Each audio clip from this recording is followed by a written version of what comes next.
I chose to do my project over Lev Vygotsky. He did the social cultural theory of cognitive development. My name is Jordan Barton. My professor is Mr. Longing, and this is over educational psychology.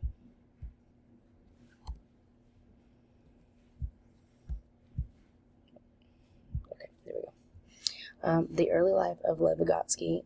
So he lived from 1896 to 1934. He was born November 17th, 1896, in Orsha, Belarus.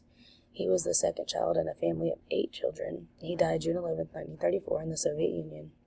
His parents were Shmika L. Vygotsky and Sila Mosvina Vygotsky. So his professional and personal life. So he was homeschooled until he was 14 years old. He also had a private tutor named Solomon Ashpiz who taught him mathematics. In 1911, he enrolled at a private Jewish gymnasium where he received a gold medal after completing his coursework. This distinction granted him the opportunity to attend a university in Russia. His passion for the humanities and social sciences soon took over. He transferred to the Moscow University Law School before the end of the first semester. Vygotsky completed his master's degree in law in 1917. However, his formal studies at Moscow University were interrupted by the Moscow Bolshevik uprising that began in October 1917. His father was a banker, and soon after Lev's birth, he was designated as department chief of the United Bank in the city of Gomel. When researching about his mom, I did not put it in here because there was not a whole lot of information regarding mom and what she had done. It did say, though, that her presence had a lot to do with with a child psychologically and their upbringing. So, in my opinion for this, I do believe that mom played a vital role in his cognitive development to why he thought a lot about his theories. Some more on his personal and professional life. He was fluent in German and French and able to read Hebrew, Latin, Greek, and English. In 1917, he returned to Gomel to teach as well as continue his reading on psychology and education. He worked as the head of the psychology lab at the Teachers Training Institute. He also gathered the information he needed for his doctoral thesis.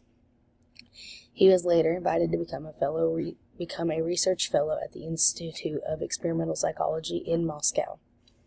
In his early life in Gomel included the loss of 2 brothers to disease and personal health crisis due to tuberculosis. He moved to Moscow after marrying Rosa, where he became a research fellow at the Psychological Institute.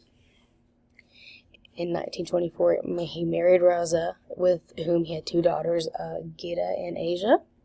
In 1925, he earned his doctoral degree after completing his thesis titled The Psychology of Art. Vygotsky spent 10 years conducting research at this institute.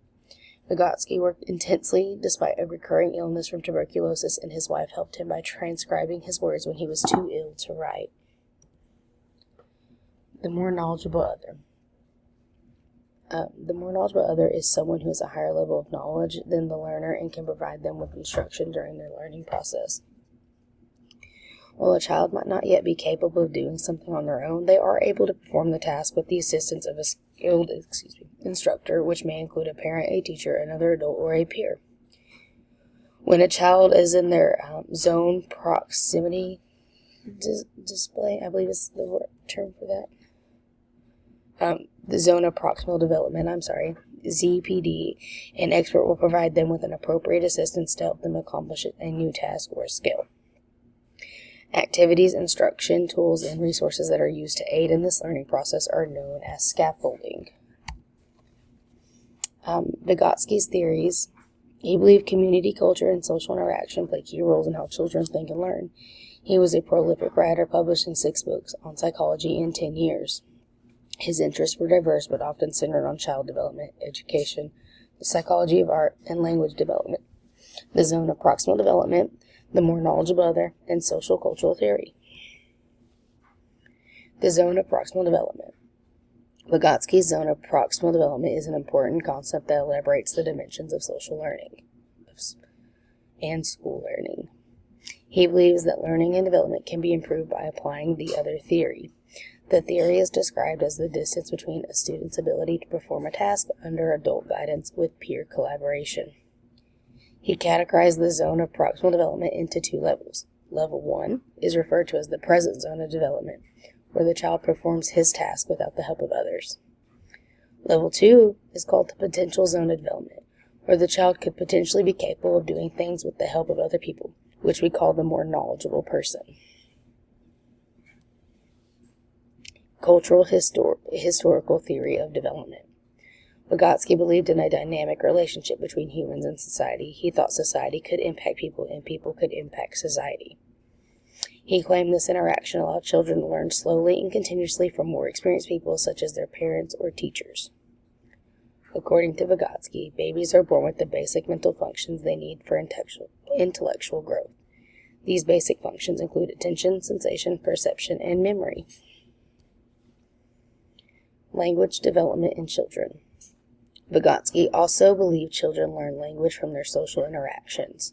It helps adults to give information to children. It helps children to develop intellectually. During his research, Vygotsky identified 3 different forms of language. Social speech. This form of language starts at about age 2 and is used to communicate with other people. Private speech. This form of language starts at about age 3 and involves audible speech directed to the self. It is used to improve self-regulation and spark intellectual growth. The child learns to work with himself or herself in the same way he or she would work with an adult tutor. Inner speech. This form of language starts at about age 7 and occurs when private speech becomes completely internalized. His influences. Marxism. Vygotsky's work was shaped by Marxist philosophy, particularly the idea that social and historical development are fundamentally intertwined with cognitive development. Jean Piaget. Vygotsky's early work was inspired by Piaget, but he eventually developed a contrasting theory.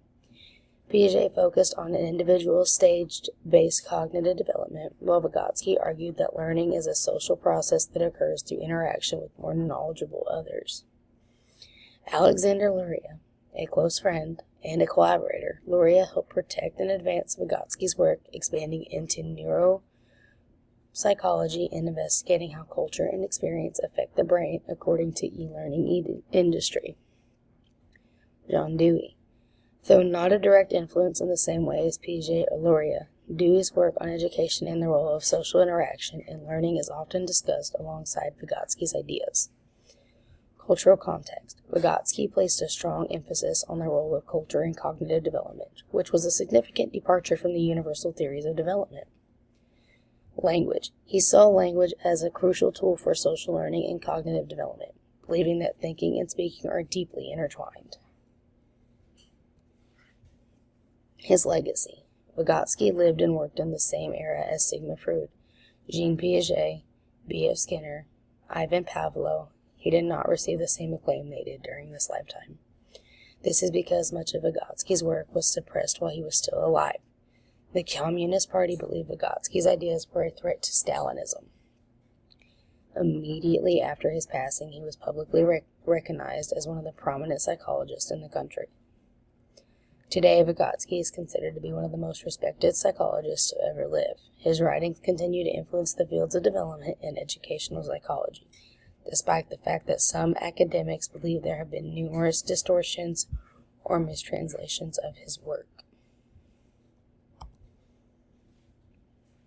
His death. Lev Vygotsky died of tuberculosis on June 11, 1934, in Moscow at the age of 37. His death was the result of a relapse of the disease, and it came at a young age before he could complete his life work. So his cause of death was tuberculosis. Date of death, June 11, 1934. He passed away at the age of 37, and he passed away at Moscow, Soviet Union, which is now Russia. When I was reading earlier, I believe he did lose 2 of his brothers out of 8 children in total, so 2 of his brothers. He did lose to tuberculosis, and he had a very hard time with that growing up. It did not mention how, during my reading, it did not mention how mom or dad handled the loss of the brothers, but it did mention that Vygotsky took it kind of hard, especially when he kept having relapses of the disease, or as earlier mentioned, his wife did help take care of him during those times. and that she would write or do things for him to try and help when he was writing down his theories or practices. I believe that is all I have for Mr. Vygotsky. Hope you enjoyed.